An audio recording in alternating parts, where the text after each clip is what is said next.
Hai semuanya, kembali lagi dengan saya Reski Aprilia. Pada kali ini kita akan membahas mengenai sistem pendidikan negara Amerika. Seperti yang kita ketahui bersama, Amerika merupakan negara yang besar dan maju. Hal ini tidak terlepas dari pendidikan yang baik di dalam negara tersebut. Maka dari itu, pada video kali ini kita akan membahas sistem pendidikan yang digunakan negara Amerika.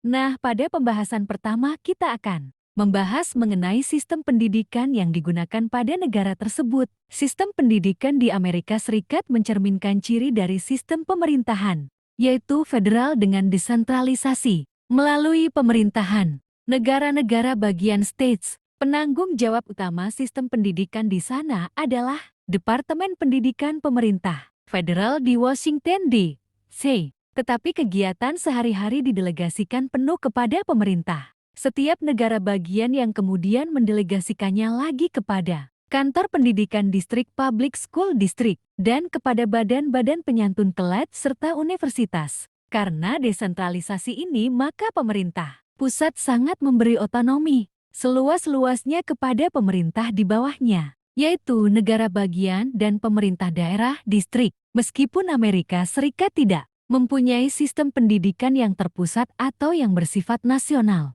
akan tetapi bukan berarti tidak ada rumusan tentang tujuan pendidikan yang berlaku secara nasional. Sistem pendidikan dasar dan menengah di Amerika Serikat terdiri dari 12 kelas selama 12 tahun, melalui jenjang primary setara SD dan secondary setara SMP dan SMA sebelum masuk ke pendidikan tinggi. Tingkatan pendidikan dasar yang diterapkan oleh Amerika berjenjang dari kindergarten hingga 5th grade kelas 5, tetapi terkadang juga berjenjang hingga 4th grade kelas 4, 6th grade kelas 6, atau 8th grade kelas 8 tergantung sistem kurikulum pada school district masing-masing. Kemudian pada tingkatan pendidikan yang kedua ada pendidikan menengah. Di Amerika tingkatan ini terbagi menjadi dua tahap, yaitu junior high dan senior high. Pada jenjang junior high grade, 6-8 rata-rata usianya 11-14 tahun, dan senior high class, 9-12 rata-rata usianya 15-17 tahun. Jenjang pendidikan pada middle school atau junior high grade atau kelas ditentukan oleh faktor demografi seperti jumlah usia siswa sekolah menengah. Hal ini bertujuan untuk mempertahankan populasi siswa sekolah yang stabil. Pada jenjang ini, siswa diberikan kebebasan untuk memilih mata pelajaran yang dikehendaki dan menggunakan sistem kelas berpindah moving class. Senior high kelas 9, 10, 11, 12 adalah jenjang lanjutan setelah middle school. Biasanya jenjang ini dimulai dari 9th grade freshman, 10th grade sophomores, 11th grade junior, 12th grade seniors. Perlu diketahui bahwa jenjang middle school, junior high, dan senior high berbeda-beda di setiap negara bagian, berdasarkan pada demografi usia siswa di negara bagian tersebut.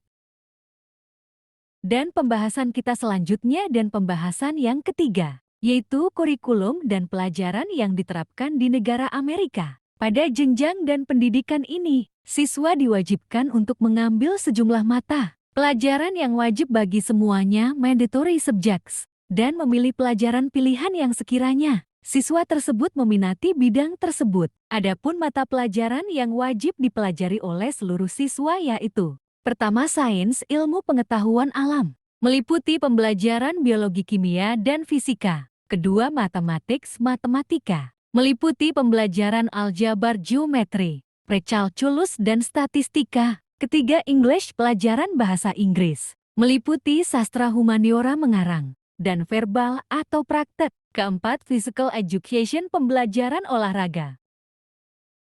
Manajemen pendidikan di Amerika dikembangkan berdasarkan aspirasi dan kebutuhan masyarakat, negara bagian, dan pemerintah daerah setempat. Hal ini dilakukan mengingat Amerika adalah negara dengan sistem desentralisasi. Di tingkat nasional, federal atau pusat dibentuk satu departemen, yaitu Departemen Pendidikan Federal. Jadi meski dalam sistem pendidikan di Amerika, sekolah adalah tanggung jawab pemerintah lokal, Departemen Pendidikan menyediakan kepemimpinan nasional untuk menjawab isu-isu penting dalam pendidikan. Amerika Departemen ini dipimpin oleh seorang staf sekretaris kabinet. Tugas departemen ini adalah melaksanakan semua kebijakan pemerintah federal dalam sektor pendidikan di semua tingkatan pemerintahan dan untuk semua jenjang pendidikan. Tetapi, karena sebagian besar kewenangan dan tanggung jawab pendidikan sudah diserahkan kepada negara, bagian dan pemerintah daerah, maka Departemen Pendidikan Federal hanya menjalankan monitoring dan pengawasan saja. Di tingkat negara bagian dibentuk sebuah badan yang diberi nama Board of Education. Badan ini bertugas dan berfungsi membuat kebijakan-kebijakan serta menentukan anggaran pendidikan untuk masing-masing wilayah negara bagiannya, khususnya berkenaan dengan pendidikan dasar dan pendidikan menengah. Selanjutnya, untuk menangani permasalahan yang berkaitan dengan hal-hal yang lebih teknis yaitu tentang kurikulum sekolah, penentuan persyaratan sertifikasi, guru-guru, dan pembiayaan sekolah dibentuk sebuah bagian pendidikan yang disebut sebagai commissioner, sering juga disebut sebagai superintendent. Bagian ini dipimpin oleh seorang yang ditunjuk oleh Board of Education atau oleh gubernur. Baiklah teman-temanku semua, mungkin itu saja pembahasan kita kali ini mengenai sistem pendidikan yang ada di negara Amerika.